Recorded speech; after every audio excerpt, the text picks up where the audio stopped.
आपको पता है समुद्र में शिप ने कितनी डिस्टेंस को ट्रेवल किया? यह किलोमीटर्स में नहीं नापा जाता, इनफैक्ट नॉटिकल माइल्स में नापते हैं। समंदर को हम लोग किलोमीटर में नहीं नॉटिकल माइल में देखते हैं। आखिर ये नॉटिकल माइल्स होते क्या हैं? आइए आपको समझाते हैं। नॉटिकल माइल्स को समझने के लिए सबसे पहले आपको यह समझना जरूरी है कि 1 डिग्री एंगल में 60 मिनट्स होते हैं। यानी कि 1 डिग्री वाला पार्ट को छोटे छोटे और बराबर 60 हिस्सों में डिवाइड किया गया और एक छोटे से हिस्से को मिनट बोला गया। यानी कि 1 डिग्री में 60 मिनट्स होते हैं, यह पता होना चाहिए। अब दूसरी बात हमें यह समझनी होगी कि हमारी कार, साइकिल, बाइक, कोई भी चीज है वो स्ट्रेट सरफेस पर चलती है। स्ट्रेट सरफेस पर चलने के कारण हम उसे मेजर कर सकते हैं किलोमीटर्स में। लेकिन पृथ्वी के ऊपर सरफेस पर पानी, और पानी पर चलना है शिप को, और पानी के सरफेस के कारण कोई भी शिप कभी स्ट्रेट नहीं चल सकता। कभी वो नीचे जाएगा, कभी ऊपर, कभी लेफ्ट, कभी राइट। तो उसकी डिस्टेंस को हम किलोमीटर्स में मेजर नहीं कर सकते।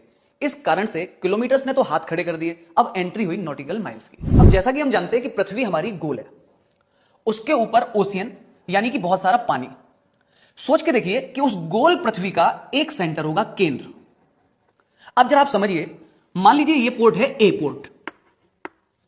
वहां उस पोर्ट से मैंने केंद्र ए पर एक लाइन से ड्रॉ कर दिया, और अब मैंने आपसे कहा कि यहां से अब आप इधर की तरफ चलना शुरू कीजिए।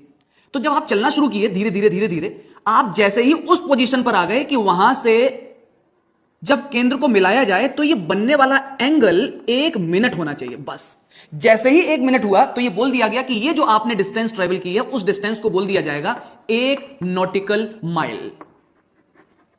बस इसका मतलब यह हुआ कि अब आप जैसे ही और आगे बढ़े और आपने 1 मिनट और यहां पर एंगल ट्रेस कर दिया तो फिर से ये 1 नॉटिकल माइल हो गया।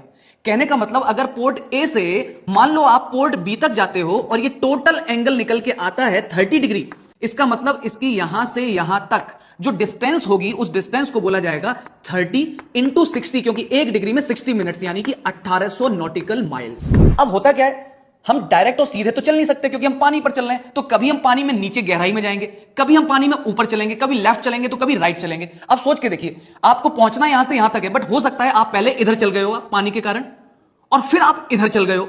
तो हो सकता है आपने ये वाला जो 1 नॉटिकल माइल इधर ट्रेवल कर दिया और फिर 1 नॉटिकल माइल इधर ट्रेवल कर दिया। यानी कि आप डिस्टेंस वाइज तो 1 नॉटिकल माइल ही पहुंचे, लेकिन आपने जो तैर लिया, शिप आपका जो सेल कर गया, वो एक्चुअली 2 नॉटिकल माइल सेल कर गया। और कभी कभी यह भी पॉसिबल है कि आप हो सकता है इधर इधर इधर इधर, फिर आप यहां पहुंचे। तो फिर से हो सकता है 1 2 3 4 5, यानी कि 5 नॉटिकल माइल आपने ट्रेवल किए तब, जबकि डिस्टेंस एक्चुअली आपकी ट्रेवल हुई केवल और केवल 1 नॉटिकल माइल। और 1 नॉटिकल माइल इक्वल होता है 1.8532 किलोमीटर्स। आपको यह जानकारी कैसे लगी? कमेंट सेक्शन में बताइए। राधे राधे।